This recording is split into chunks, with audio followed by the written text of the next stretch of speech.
بادشاہوں کے بڑے بات ہوتی ہے. ہمارے ملک میں ایسے بھی بادشاہ گزرے ہیں کہ جو سفر پہ جاتے تھے تو خانسامے بھی لے جاتے تھے, باورچیوں کو بھی لے کے جاتے تھے کہ کھانا میری مرضی کا ہونا چاہیے. حضرت ابوبکر صدیق نے پانی مانگا,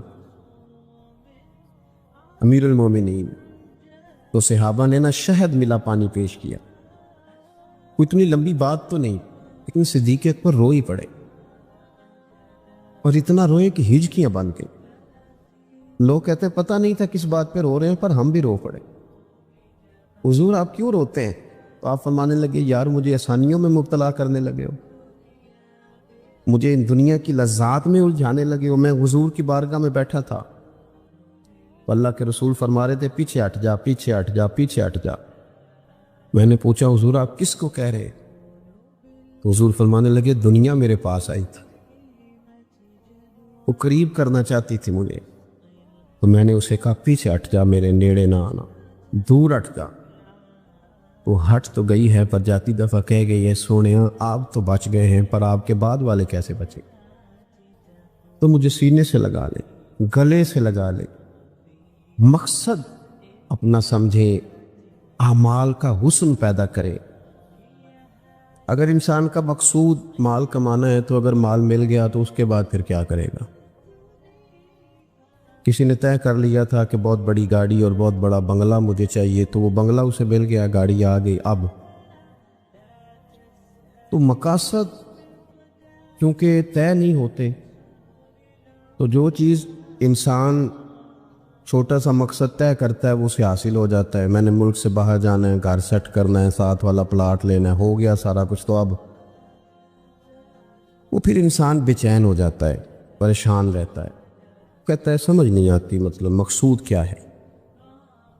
اللہ تبارک و تعالیٰ نے تو ایک تنکا بے مقصد پیدا نہیں کیا, تو اتنا سونا انسان کیسے بے مقصد پیدا کر؟ تو رب کریم نے ہمیں بتایا کہ مقصد تو تمہارا ہے. مقصد ہے الذی خلق الموت والحیات لیبلوکم ایکم احسن عملا. اس نے موت اور حیات اس لیے پیدا کی ہے تاکہ پتہ چلے تم میں اچھے عمل کون کرتا ہے. تم کس قدر زیادہ اپنے رب کی عبادت کرتے ہو, کس قدر زیادہ حسن اخلاق کا مظاہرہ کرتے ہو, کس قدر زیادہ لوگوں کی خدمت کرتے ہو, کس قدر زیادہ تم دین کی تبلیغ میں, اشاعت میں, ابلاغ میں, ترویج میں کردار ادا کرتے ہو. با مقصد تمہیں بنایا, با مقصد. اچھا ترین عمل تم میں سے کون کرتا ہے؟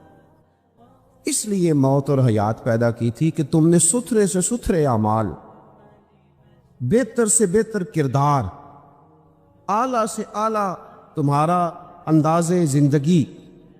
دیکھیں ہم نے لوگوں کے ساتھ مل کے رہنا ہوتا ہے, بہت ساری چیزیں ایسی ہوتی ہیں کہ جو تکلیف کا سامان بنتی ہیں. اب انہی لوگوں کے ساتھ اللہ نے ہمیں مل کے رہنے کا حکم دیا, ان کے حقوق ادا کرنے کا حکم دیا, تو ساتھ ساتھ نا درگزر کا بھی کہا, معافی کا بھی کہا.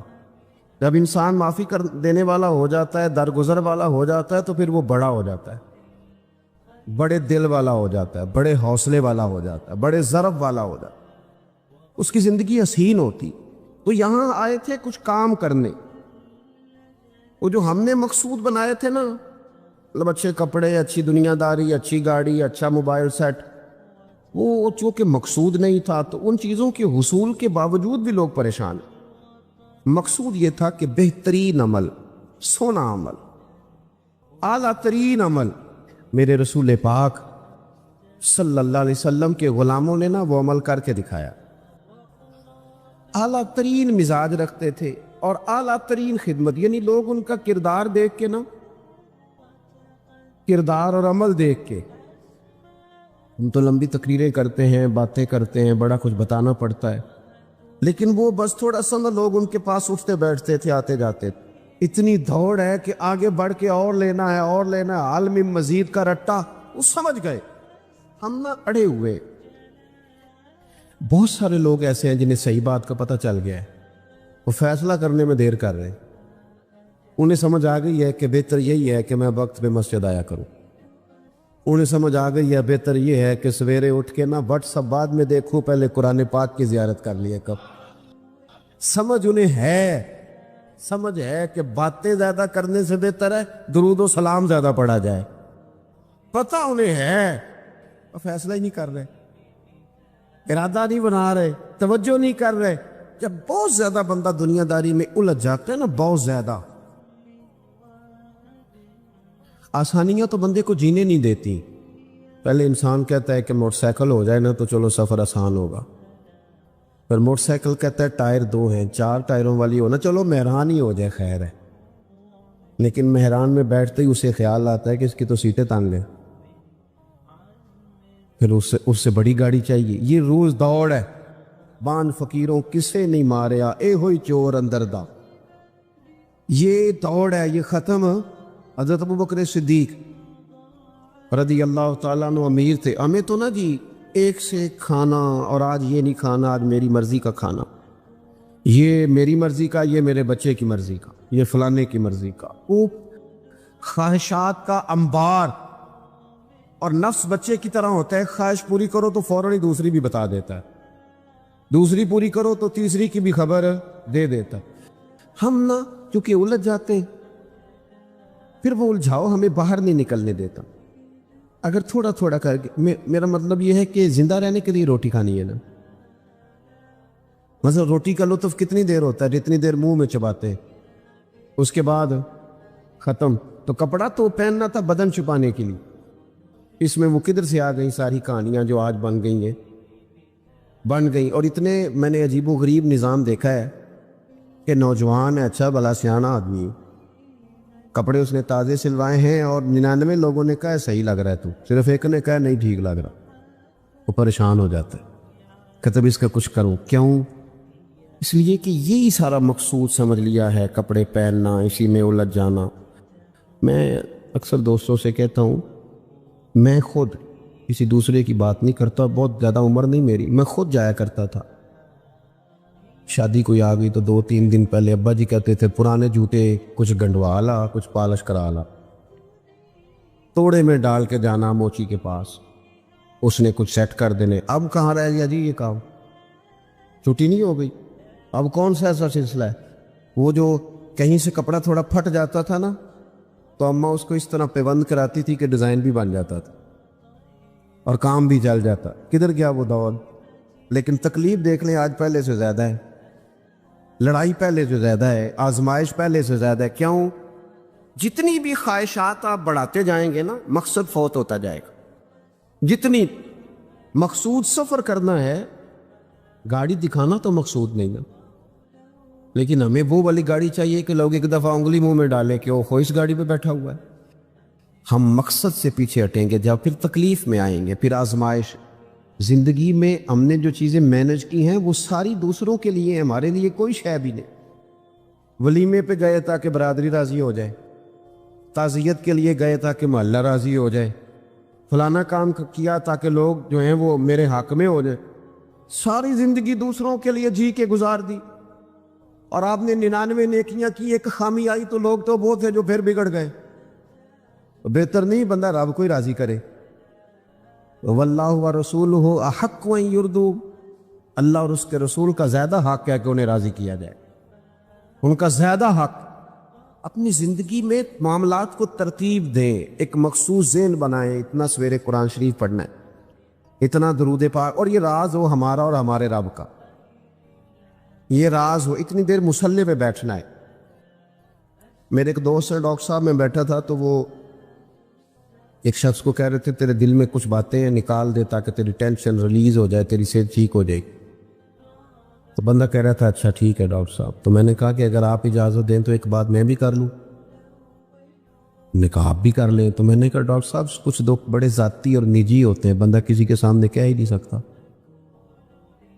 بڑے ذاتی قسم کے ہوتے ہیں، وہ آپ کسی کے سامنے جتنا مرضی کوئی قریبی ہو، وہ بندے کی اپنی اندر کی کچھ ایسی تکلیفیں ہوتی ہیں اندر کی، آزم گنڈاں دے وچ گنڈاں 10 کیڑی کیڑی کھولا، بڑے مسئلے ہوتے ہیں، آپ کیسے بیان کر سکتے ہیں، سوال ہی نہیں پیدا ہوتا۔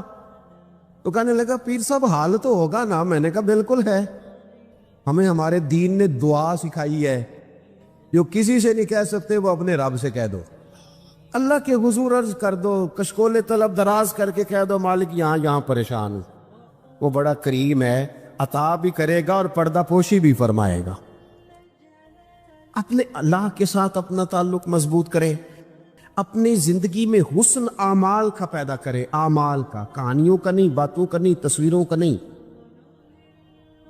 نئی سے نئی پکچر کا نہیں، اعمال کا، اور خوبصورت ترین طریقہ ہو۔ دیکھیں نا، مشکل سے بھی تو نماز پڑھنی ہے نا۔ سویرے ابا بڑے غصے میں تھے تو پھر مجھے اٹھنا ہی پڑا، تو اس طرح بھی تو پڑھنی ہے۔ تو اگر بندہ ذوق سے اٹھے اور ذرا سونا کر کے وضو کرے اور ذرا صحیح کر کے مصلی بچھائے اور سجدہ کرے تو ذرا ذوق سے کرے، مجھے سوز دے، مجھے ساز دے، مجھے نیم شب کا نیاز دے، دم سجدہ خود کو میں توڑ دوں، مجھے ایسا ذوق نماز دے۔ اس ذوق کے ساتھ آگے بڑھے۔ مقاصد جب بندہ سمجھ جاتا ہے نا، مقاصد، پھر اس کے لیے آسانی ہوتی ہے۔ میں نے عرض کیا تھا زیادہ باتیں نہیں کرنی، مقصود تو ایک پیغام دینا ہے۔ اب ہم نے جانے والوں کے لیے کیا کرنا ہے؟ ایک تو یہ کہ اپنا مقصد ٹھیک کرنا ہے کہ جو رخصت ہو گئے، اپنے بزرگوں کو نہ یاد رکھیں۔ اصل کام ہے ان کو کھول کے بتائیے۔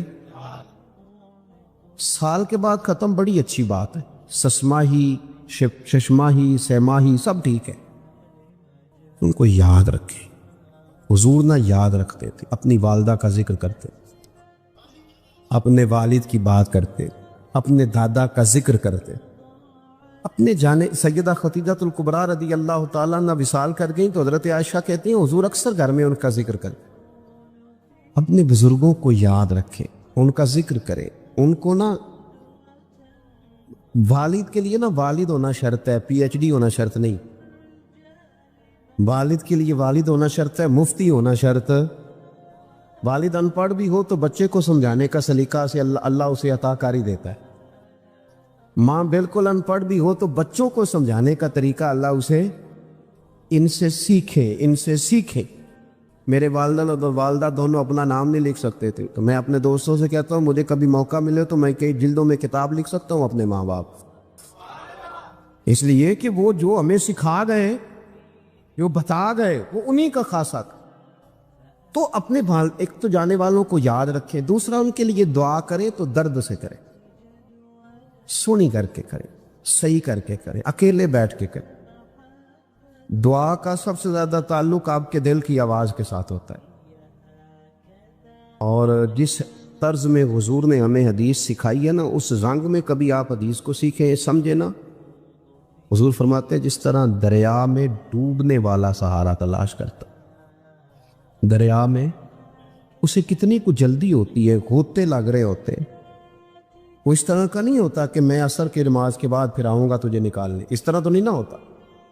دریا میں ڈوبنے والا اس طرح کشتی سہارا تلاش کرتا ہے، حضور فرماتے ہیں اس طرح قبر میں جانے والا دعاؤں کا انتظار کرتا ہے۔